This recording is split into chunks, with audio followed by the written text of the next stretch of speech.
Kind of fast, kind of not.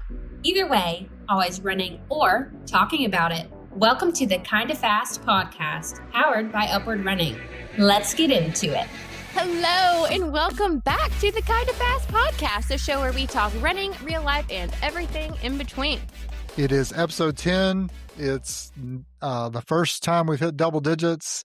It's definitely a special episode for us. That's right. We are 10 episodes in, and we thought this one deserved a little bit of celebrating. So we've packed it full. We're going to talk about 10 lessons that running has taught me to celebrate our 10th episode. We're also going to talk about running news, obviously. You'll never hear me complain about that one. A deep dive into the wall, which Travis hit on last episode. A brand new game called Marathon Myth or Fact, and some listener feedback that is just too good to share. But before we get too far into it, for a couple weeks now, we've been talking about a giveaway that we were going to do. It was going to include some Tailwind, which is an electrolyte mix that I like to use. And Courtney DeWalter has a special mix that they sell. It's called a DeWalter Melon. And so we're going to give away a pack of that and a t-shirt. So should we do that now? I think we should. Let's do it. All right. I got the names here. We do appreciate everyone who has liked and subscribed and told a friend about it and commented. And that's how you got your name into the jar here for the winner here. So Tailwind and a t-shirt. Who's going to get it, Claire? Okay, here we go. I got to mix them up a little bit. Let's pull one out. Joshua. Now, Joshua is an Upward Running member, which is really cool. He's actually on the advanced plan, and he commented on YouTube. I remember seeing his comment just now. That's great. Love that.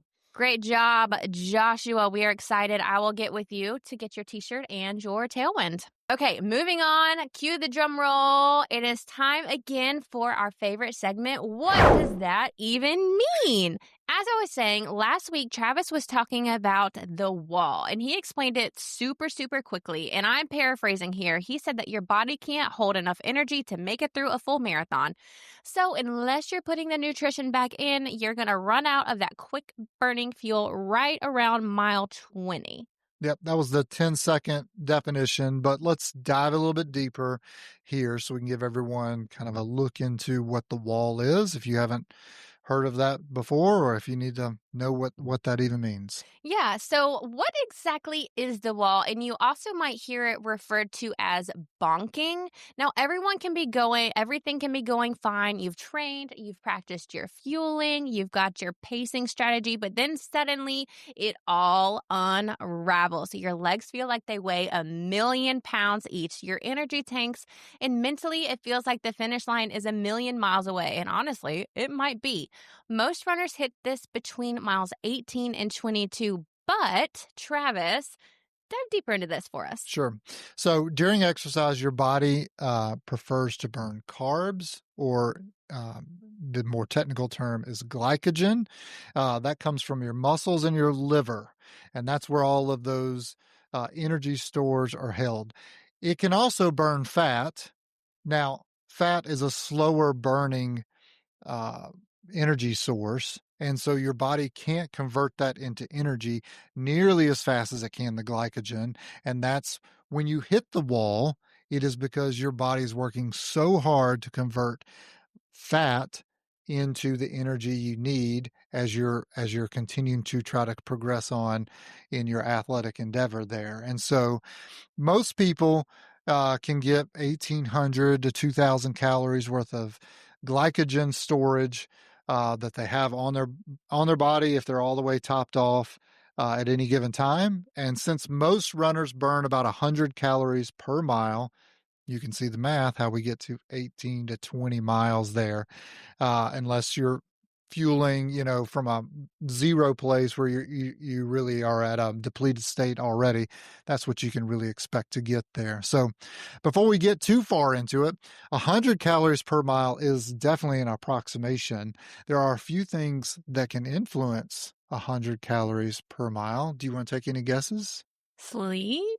Does sleep have anything to do with it? Not on the list. One more try.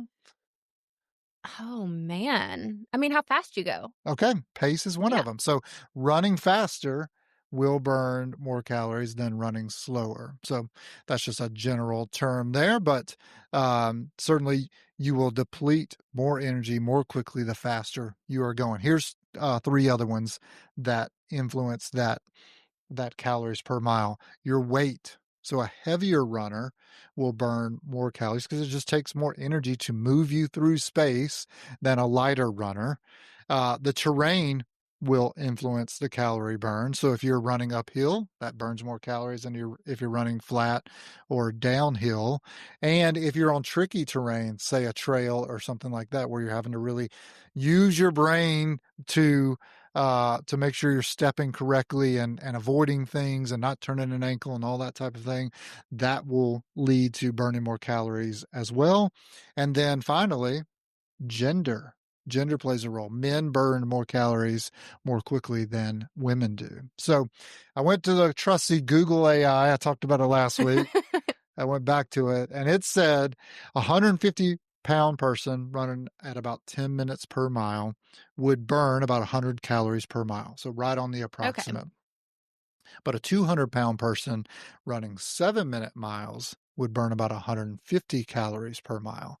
That's exactly me. I am nearly exactly 200 pounds, and I hope to be running my marathon at nearly exactly 7 minutes per. So this is great information for me as I kind of think about my nutrition 8 weeks out from my marathon at this time and try to figure out how much carbs I need to be taking in during the race to make sure I don't hit the wall.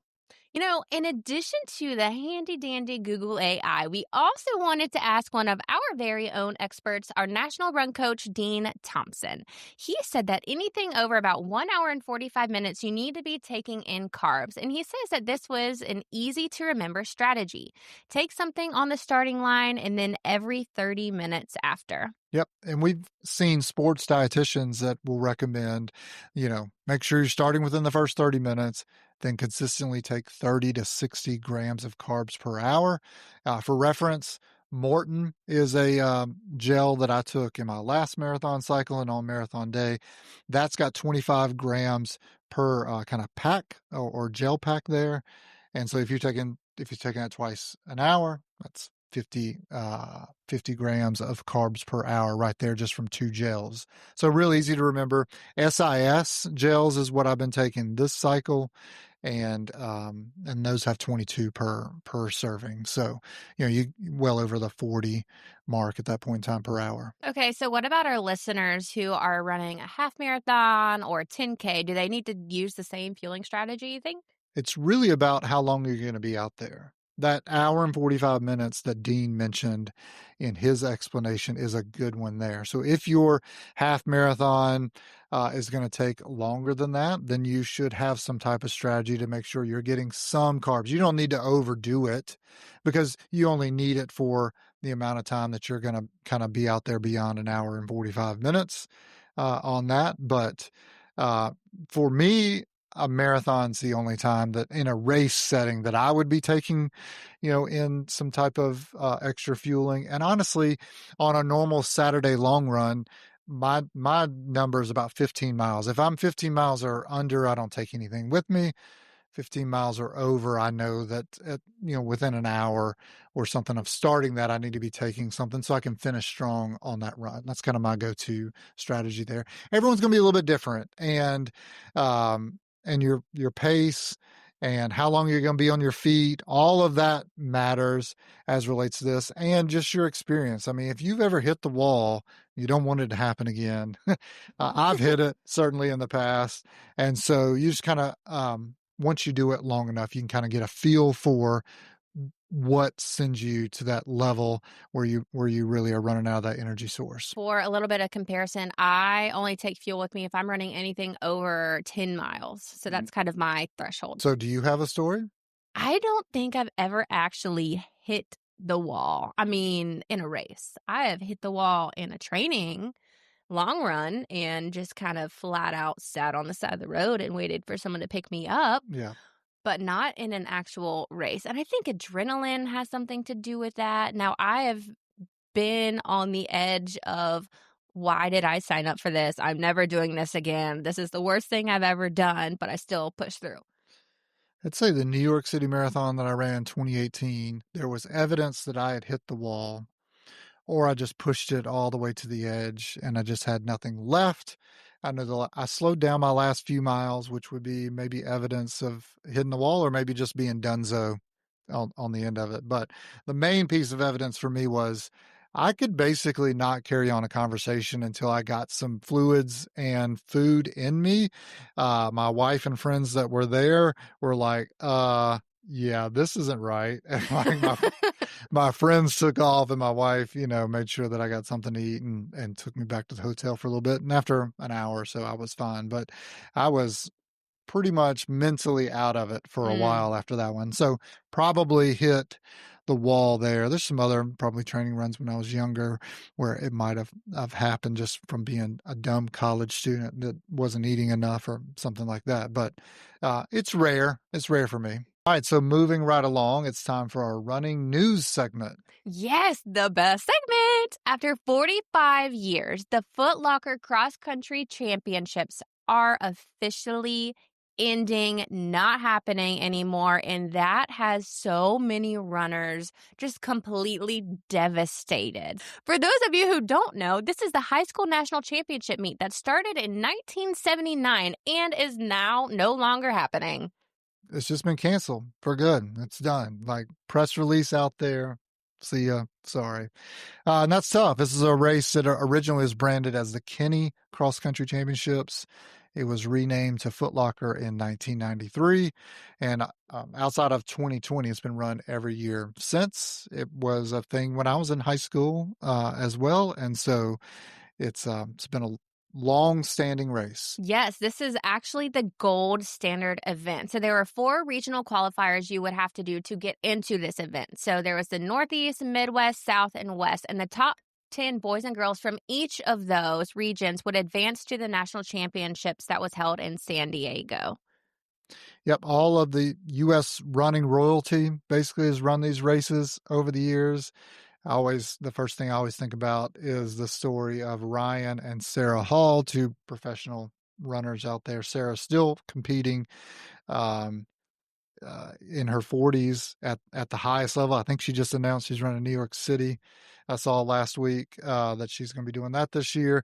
But Ryan Hall, who's the fastest American ever to run the marathon on the men's side, they met at Foot Locker Championships and then went on to go to Stanford together and get married eventually. And so been together ever since. But Sarah won in the year 2000. Ryan was third that same year. That's the first story I think about when I think about Foot Locker and the people who ran it. There's so many elite athletes have won or placed in this race. And it's really sad that it's just not happening anymore. I mean, this was the national high school cross country meet. But in recent years, other events like the Nike Cross Nationals, also known as the NXN and Running Lane Championships, they rose really high in popularity. So that might be why this happened. There's so many other options for runners to choose. I don't know. Yeah. So Foot Locker's official statement said that the decision to end the series reflects our ongoing commitment to evaluating where we can make the most meaningful impact, including in the running community. Well, this is definitely the end of an era. So Balboa Park in San Diego will always be iconic for cross-country fans. I mean, it's not replaceable. I remember watching clips of this throughout the years, and now it's no longer there. So it's going down in history. So who knows what comes next, if NXN or Running Lane will fill the void, if someone else will come together and maybe even bring those 2 races into the fold with them and just have one national championship. That would be nice to see there. So we'll see where it goes. So here's our question for the community, guys. Did you ever race Foot Locker National, or were you more of an NXN or Running Lane crew? Share your information with us. Did you ever run any of these? I was not fast, Travis. I was not fast. Absolutely not. But I did watch them on the internet. I did run it once. No way. I mean, not nationals. I ran the Southeast version of it or whatever. If you remember my story back from the very beginning, I was very late to running in high school. And so my junior year, I was a full-time football player and a part-time cross-country runner. And I did run at Foot Locker that year. 17:47 is what I saw. I went and looked it up today, what I ran. So not all that impressive there on that day. My senior year, I was hurt. I tore my hip flexor before the race, so I didn't get to do it that time. But yeah, I'm a Foot Locker alum to a degree. That's exciting. I learned something new about you today. All right. So what's next on the news side? Yeah, so now that we're done talking about high school cross country, I wanted to introduce another ultra marathoner to everybody. Since we've been giving Courtney Dauwalter all the fame, let's talk about someone else who just hit a crazy milestone. That is Tara Dower. She just shattered the overall fastest known time on Vermont's long trail. And fun fact, I've got some stats here for you. That's 273 miles, more than 66,000 feet of climbing, and she covered it in 3 days, 18 hours, and 29 minutes. You guys, that's faster than literally anyone, male or female, has ever done it. And she beat the record by guess how long? 4 hours. 2 hours. Okay. 2 hours. That's pretty impressive, and I love that you keep bringing these ultra marathoners up. Since I hated on ultra marathoners a few episodes back, but I'm learning things through this as well, and I love that you're picking up on these types of races. So, from what I can tell, she basically ran from the Canadian border all the way down Vermont to Massachusetts in less than 4 days. That was kind of the racetrack there. And here's the thing. She barely slept. I think maybe 3 hours total in that amount of time, which is absolutely insane. She had a few quick naps. Now, these quick naps are 2-3 minutes each, like max. They are the definition of a quick nap. So we talked about hallucinations in our ultra marathon episode. And guess what? It happened to her. She saw a 15-foot baby clown. Terrifying. Okay. A sofa and a melting person in the woods. I mean, that sounds like a legitimate nightmare. I think she had passed the wall at that point. Wouldn't you think? 100%. 100%. So when you've run out of all of your glycogen and fat stores, you start, running off of hallucinations, I believe. Yes. Yeah, I mean, you had me at the 15-foot clown. I mean, true nightmare. As if running over 200 miles is not already a nightmare. Yeah. She's tough for sure. So last year, same runner, she ran the entire Appalachian Trail, which is 2,189 miles in 40 days. And that beat the men's record by 13 hours. She's also raced ultras like Western States, Hard Rock, and Lake Sonoma. So she is a powerhouse in the ultra world. Yes, the definition of powerhouse. And what I love is how she framed it afterwards. She says, I want this to say less about me and more about women. I think women can hold overall FKTs, which is a fastest known time, especially on these 200 plus mile trails. We don't even know what we're truly capable of yet, but we're figuring it out. So to recap, 273 miles, 4 days, hallucinations. She ate burritos. That's how she fueled. She saw baby clowns. Also, 15-foot baby clown. That seems like a big baby clown. And a record that might stand for a long time. So Tara Dower is an absolute beast. Yep. And she's eyeing the Mammoth 200 in California next month and another race in Arizona in October. So she is getting after it. Okay, but now let's bring the news closer to home. We've had a few more people join Upward Running from the Kinda Fast podcast, which is super exciting. So I've got to shout out Kelly. Shout out to Kelly for jumping in. Thanks, Kelly. We appreciate you using the code and letting us know that you heard about us on Kinda Fast. Yep, and we also need to spotlight Todd. And I actually talked to Todd this past weekend. So let me tell you about Todd a little bit. He is awesome. He is in the RunClub app on a maintenance plan. And you know why he's on a maintenance plan? I do not know. Well, I'm going to tell everybody. He is actually training for, and I'm probably going to mess this up, duathlon. Duathlon. Duathlon. Dang it. I even practiced this. He is training for a duathlon on October 11th, and that is a 2-mile run, a 21.3-mile bike, and then another 3-mile run. And he's also thinking about signing up for the Big Beach Half Marathon in January that Upward Running members are running into. I've done one duathlon, and it is you have a tricky kind of transition from bike shoes to, or I guess you run it from running shoes to bike shoes and back to running shoes in two different segments there. It can be a grueling little race there for sure. Yeah, and here is the best part. So Todd also works for H&R Block, and he's studying for a super big IRS test on October 2nd to become an enrolled agent. And so he's already passed 2 of the 3 tests, and he told me that training for this has been the perfect stress reliever of all the studying. Yep. Great example of why we run, right? We talked about it last week, find your why and kind of lean into that. And so it's not just about the races, it's about having something healthy to balance the rest of your life. Yeah. So, Todd, we are cheering for you. 2 different dates, October 2nd and October 11th. You've got the whole community behind you. And really, that's what this podcast is all about: community, encouragement. Let's just rally together and cheer each other on. Yep. Go get it, Todd. We're looking forward to hearing about that race report. Okay, we told you guys this is episode 10, and now is the time. I'm going to share 10 lessons that running has taught me. We're going to kick it off with number 1.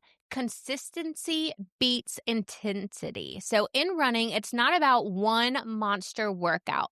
Anyone can go out and run hard, one time. The runners and athletes who see growth are the ones who keep showing up even on the boring, long, and hard days. Yeah, I think the runner out there that runs, 30 miles a week, every week for 52 weeks would be far better than the runner that runs 50 miles for 2 straight months and then takes a month off and then has, 3 weeks of another 60 miles and then takes, 6 weeks off and then, is doing heavier miles and harder workouts when they're out there doing it, but they're not consistent with it. Your runner that's going to stack those weeks one on top of another on top of another. And so you got months and quarters and years that you can continue to build that aerobic development. That person's going to be far better off in the end. And I think that's a very good thing to kind of learn early on as far as top things for running. Totally agree. Thank you for your insight there. All right, our second lesson, and I will preach this until I am blue in the face. Fuel matters more than you think. You hear us talk about it all of the time on this podcast. So every runner thinks about the wall that we just talked about. If you don't fuel right, you're not going to finish strong and you're not going to reach your full potential. Yeah, and this is a place where I've been trying to grow myself on fueling, which is just eat more healthy, eat more, make sure I'm paying attention to macros. I don't get into really tracking that thing at the minutia level or anything like that. But I am in this marathon cycle, knowing how often I've been injured in the past. That's the one place that I'm kind of twisting the knob a little bit to see if I can be better.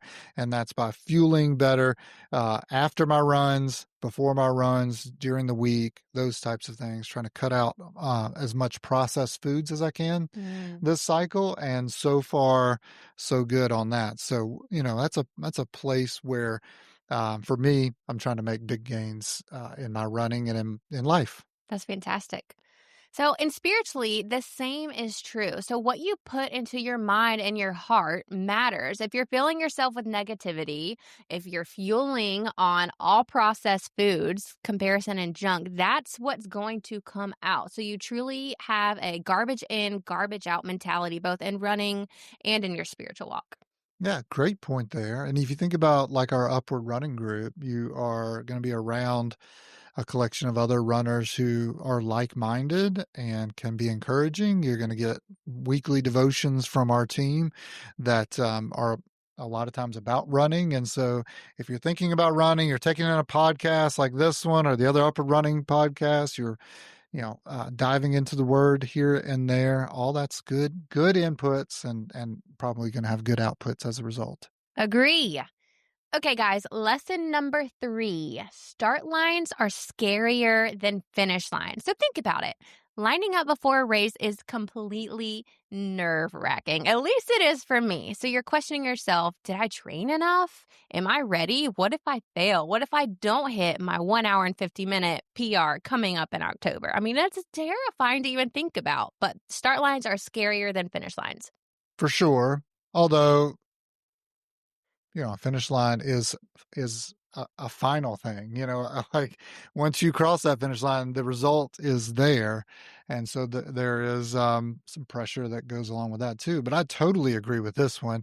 The anxiety of a race that's upcoming, especially if you have a big goal or it's something you've never done before, that's something that I embrace personally. I know that's not the norm though. Like that's what I like to feel, that feeling, that anxiety on the start line, and kind of think about all the work I've already done that's made me prepared for this day and this performance. So, as an example, I'm running a race 2 nights from tonight, from today. And I'm considering trying to go and run a 10K and going out at my 5K pace that I had just 2 weeks ago, trying to run the first 5K at that same pace with still a 5K to go. So that's scary. And it may lead for a painful last 5K of a race, but it's also exciting to see what you can do, because you never know until you get to the day and you kind of see where those chips may fall. That's true. You don't know until you try.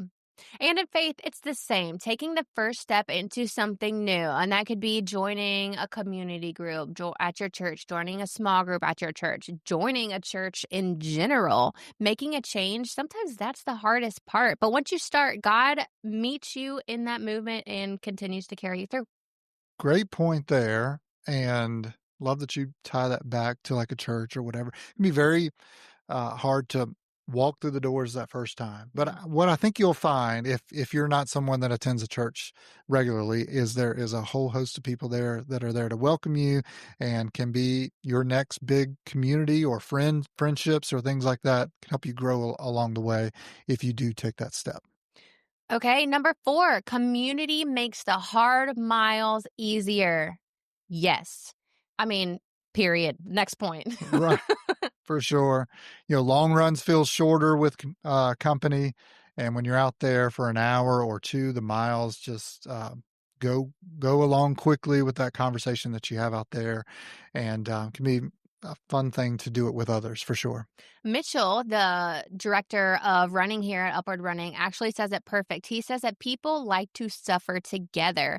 And my friend Margot is the epitome of that. She is always down for any run. I can text her, hey, I've got 19 miles in the morning. Here's the kicker. I need to go at 3:30 in the morning. She said, sure, see you there. Where are we going? And she meets me there every single time. She doesn't say no. Was that a recent thing? This was training for the Chicago Marathon. 3:30 in the morning. That is dedication and friendship. Yeah. I don't think I'd have returned that text, but that's what you'll find with runners and walkers out there, that you want to do this with others. You want to be supportive of others. That's great for her to do that for you. Yep, find a community. And I would 1000% do that for her. She's training for the Myrtle Beach Marathon in March, is it? February, March, February, something like March. that. Yeah. So, yep. She hasn't asked me to do that with her yet. Knock on the wood there. She may need it reciprocated at some point in time. She may. Okay, lesson number 5. Comparison steals joy. On Strava, on Instagram, Facebook, TikTok, whatever social media is out there, even on the race course, it's so easy to measure yourself against someone else. But your 5K isn't supposed to be your 5K. That's supposed to be my 5K. So if I'm comparing myself as a runner to you, no shot. I will always fall short. So comparison steals joy. It is your race. Yeah, and I don't think it's something that I struggle with, but I know a lot of people do, and it really can even blind your own progress. You could be setting a huge personal best, but if you're scrolling through and you're seeing someone that's running faster, suddenly that doesn't feel like quite enough. And man, that's just not where you want to be. You want to be in a place where you can celebrate the wins, or the achievements or the next big step for you personally or the people around you, and be happy for them and whatever success they've had as well. And so, yeah, if that's a problem for you, maybe you need to hop off of Strava and not see those things so that you can appreciate the things that you're able to accomplish yourself. I actually had a friend, Jake, do that, and he got off of all social media on Strava, Instagram, everything, because he was falling into that comparison trap, and now he is blowing it out of the water. He It's has great. PR'd in 2 different distances, and I'm not gonna say it's only because he's off of social media, but I think the comparison trap is a real, thief of joy. But For sure. okay, number 6, setbacks are not the end. Injuries, bad races, missed goals, yes, they hurt, but they're not the final chapter. And I think Travis can speak into this a lot. For sure, I can. I've had many setbacks with injuries and things like that. I mean, my last 2 marathons that I've trained for heavily, I got hurt around this time of training, leading into it. So, one with a stress fracture, one with a really bad Achilles. And so I remember someone asked me, why do you keep coming back if this keeps happening to you? And it's like, I don't know any other way at this point. Like, just got to keep striving to meet the goal that I have out there. And so, um, it it's it it is important for me to continue to go after this. I want my daughter to see that, and really, it's not even just about anything like that. It's just I'm at a time in my life where I want to still achieve things athletically, and so it's important to still go after it. Yeah, and faith really mirrors that too. We mess up as Christians, we mess up daily, we fall short daily, but God isn't finished with us yet. He uses our setbacks as setups for growth and redemption, and we can truly parallel that with running. So, you are about to unlock your growth and get your redemption race. I feel it, and I am telling you it's going to happen. I'm due, I think. Yep. It's my turn, I think. Agree.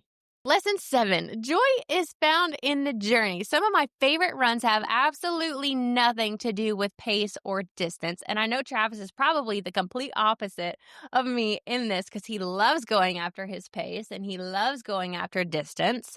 Correct me if I'm wrong. I think that I might be more on your side than you think. Really? Maybe. Okay, share. I mean, I just think every run has a purpose. And there's some runs where the purpose is to run fast and run far, but there are more runs where it's just about getting the mileage in nice and easy and experiencing whatever is around me. Like, why would I drive 45 minutes to the edge of the mountains to go run on a gravel road with a picturesque mountain view if it wasn't also about those things for me too? You know, you have a point. Look at you over there. It's fun to do those things sometimes too. So, what brings you joy in running? I think it's a sense of accomplishment when you have, if you set out to do something and you've gone and done it. It's a check the box situation a lot of times where I have a plan. I'm seeing that plan through. But I think just getting out and moving and being active and still having a body that works and can do amazing things as it relates to still getting out there and moving. I think that brings me joy. Mic drop over there. What about you? What brings me joy in a run?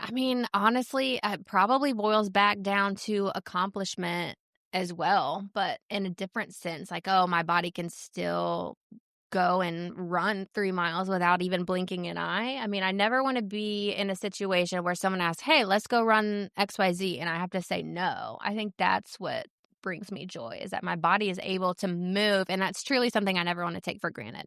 Great. Yep. All right, number 8, we're close to our 10 here, but number 8 is discipline builds freedom.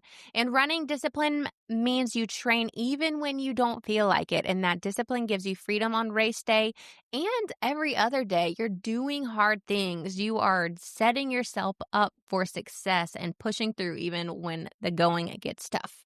Yeah, when you put in the work, like I talked about when I go to the starting line, I think about like all the work that I have accomplished, all the hard runs that I've done, even the ones that didn't go well, I did those things.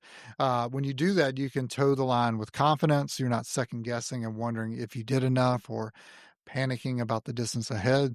The discipline of sticking to those plans, logging the miles, doing the workouts, getting enough sleep, eating the right things, all that pays off in the form of freedom there on race day.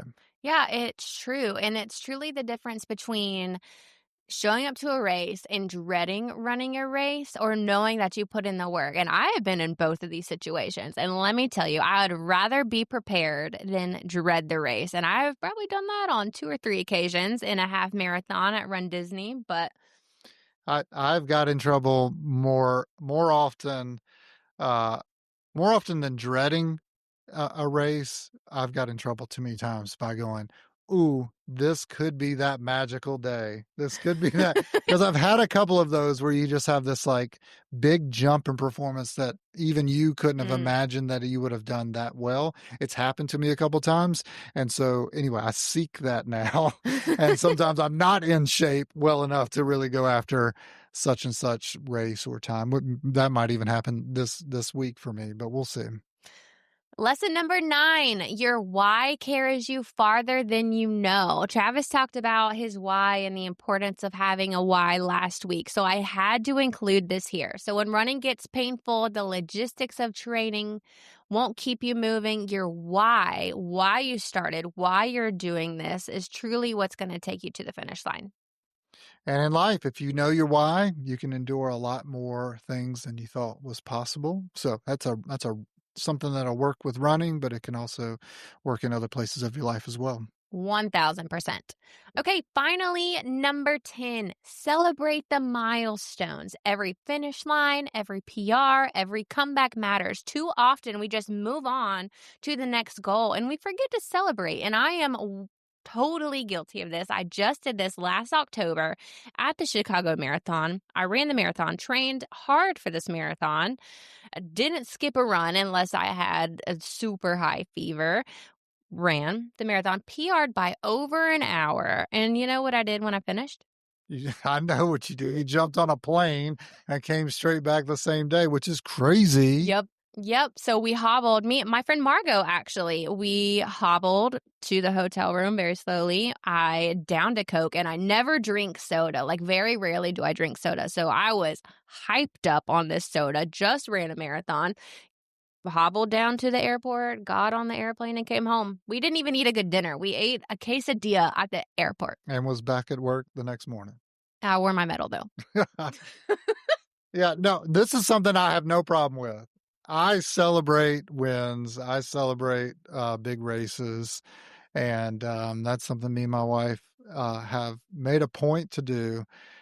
We celebrate if either one of us get a raise or a job change or any other significant things. I just think that's important to do, to kind of note those. And I don't know if that's rooted in my running history or not. It's just something we've always done. So I told you at the time when you ran Chicago, you just started here at Upward, you should stay the night and celebrate that win of running a marathon. And let's just not pass over an hour PR.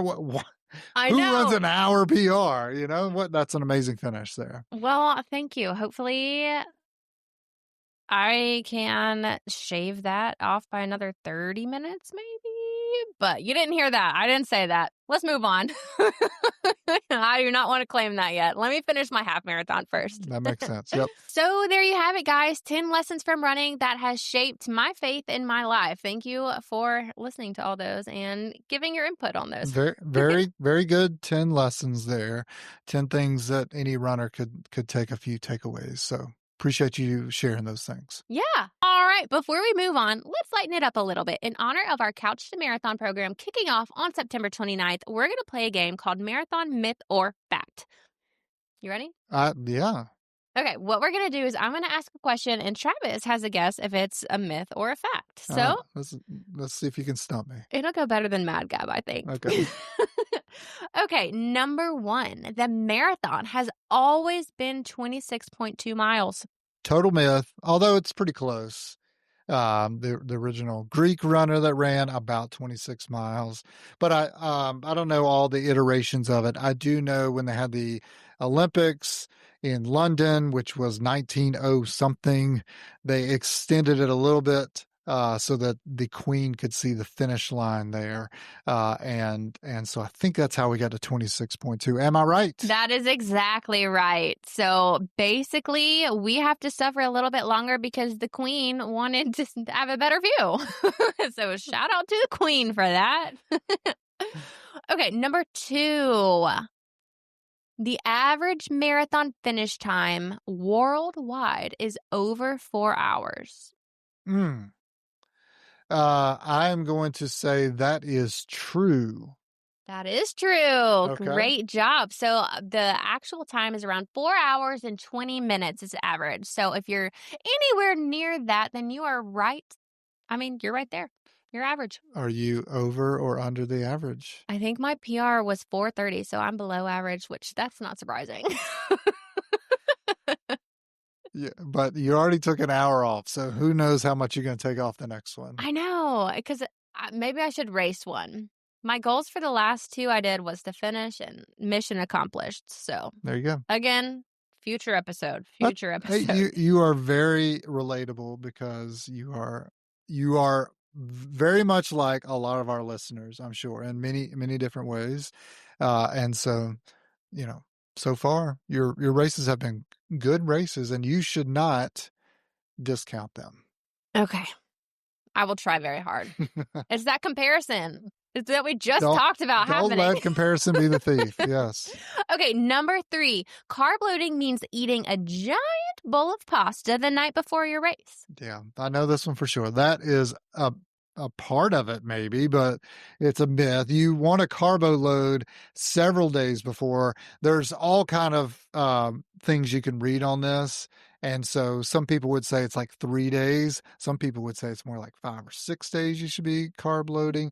I've had a coach who said, don't even worry about carbo loading because it makes, so it's, we just got talking about the wall. You can only extend that amount of glycogen so far. And so if you feel bloated on the race start line because you've been eating nothing but bread and rice nonstop, just stuffing your throat with it for 6 straight days, then maybe that is more of a detriment than the actual carbs that moves your glycogen stores up just a little bit. So anyway, that is a long answer to the myth or fact. I don't even know what you're going to say. What would you say to that? I was going to say it's a myth. Okay. So you're spot on. I'm glad I was right. Everything he said, I was going to say. So great job there.